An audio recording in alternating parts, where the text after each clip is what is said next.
Hey guys, sorry I had to do a part 2 because the video thing cut off for some stupid reason.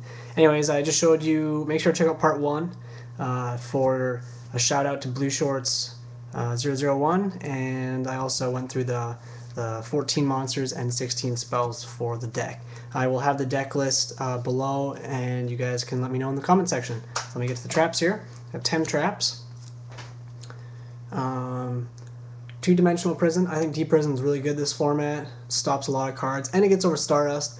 A lot of people would say compulsory is better because you can chain it, but I'd rather just remove the monster altogether rather than send it back to the extra deck so they can get it out again.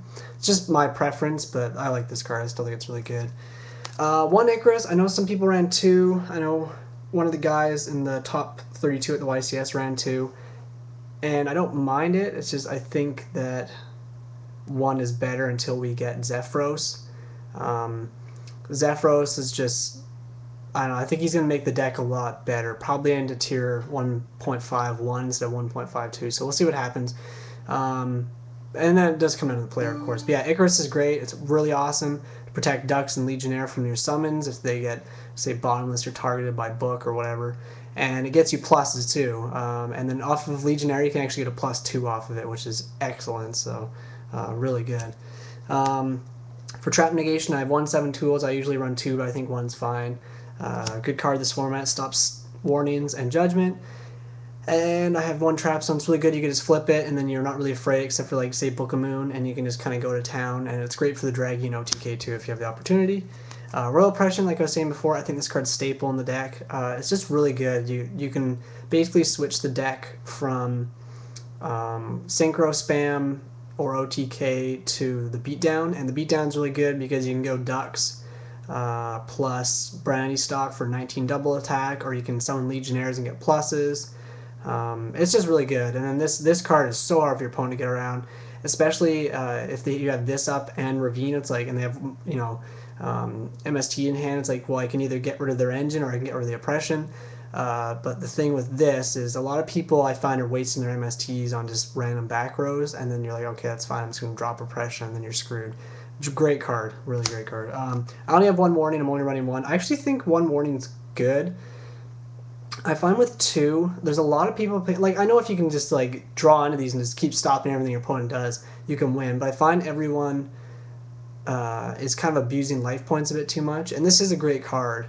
I would like to get a second one, but I'm not going to be paying $80+ for a piece of cardboard, so especially since I got that one for about 20 in trade.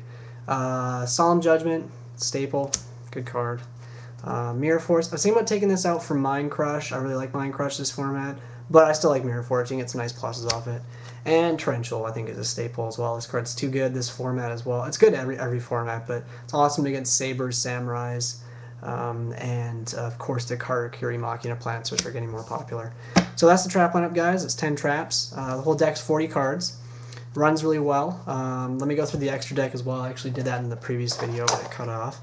So I'm not going to go through the whole thing. I'm just going to show you the Dragunity / Dragon cards that are staple for the extra deck. The rest you can kind of just put in whenever you want, like Thought Ruler, 2 Stardust, whatever. Vajrayana, you need to run 3. I bought these things when they were $4, and now they are like 30 to 35, which is insane. I'm so glad that I jumped on the bandwagon for the deck when it was cheap and everyone thought it was going to suck. But yeah, such a good card. Basically, this is the engine for your Synchro climbing.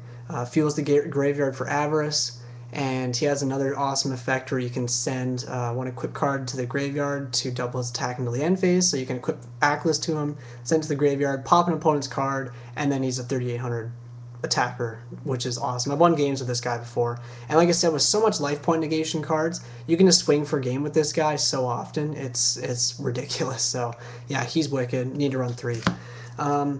Guy Derek, I don't bring him out all that often, but I still think he's staple in the extra deck. Basically, he's just nice if you can't get into Ravine fast enough and you just need to get that Aklys in the graveyard, or you have a dead Aklys in hand and you want another Dux to your hand, you can send the Aklys and then grab the Dux in your hand, or Legionnaire or whatever. It's just nice. It's a nice fuel card, and he's 2400 level 6, so that's pretty decent. Plus, as you guys can see, he looks sweet, so he's awesome. Just one of him, though, that's all you need. And then, of course, the Mighty Trident Dragon, which a lot of people are complaining the OTK is broken. I don't think it is at all. The fact that you need to go -2 to get it in, and if your opponent's got like Battle Fader or Gorge or something, unless they've got like a dead back row, you're kind of hooped. But yeah, this card's amazing. It wins games, and it's fairly easy to get out if you run Leyvaten. Otherwise, you can just have like a Stardust or Red Dragon Archfiend or something. Excuse me, Scrap Dragon, and then you can just summon Phalanx or Aklys and make this guy, and then pop 2 back row or pop a Ravine that you're done with and something else, and just boom, boom, boom, swing for game. The nice thing about him too is it's up to 2 cards you can destroy. So if your opponent's only got, say, like 6,000 left after a warning, and you can get this guy out and swing, you only have to pop 1 card. And if things go wrong, then it's okay. You still got a 3,000 beater on the field that they're gonna have a hard time getting over. So yeah, awesome card. But yeah, that's really all you need. The rest is just kind of preference. So basically, it's just a recap. You need 3 Vajrayana. I know people like to pronounce that differently, but Gyderg and Trident Dragon. Yeah, that's the whole extra deck for the Dragon engine. Like I said, the rest you can run whenever you want. Anyways, guys, that's the deck. 40 cards, runs really well. I'm loving it. I think it's going to get a lot better once we get Trishula, which I don't expect to get anytime soon. It's going to cost so much. Or if it's really dark. There we go. And yeah, of course, Hyper Librarian, I think it's going to be broken. And then Zephyros is going to be excellent as well. Anyways, yeah, make sure to subscribe, check out more of my videos, and also make sure to check out Blue Shorts 001. Cool guy, I like his videos. I like how he has different deck lists and he doesn't just follow the typical meta, so that's nice. Anyways, yeah, check him out and make sure to check out my other vids. Thanks, guys. Peace.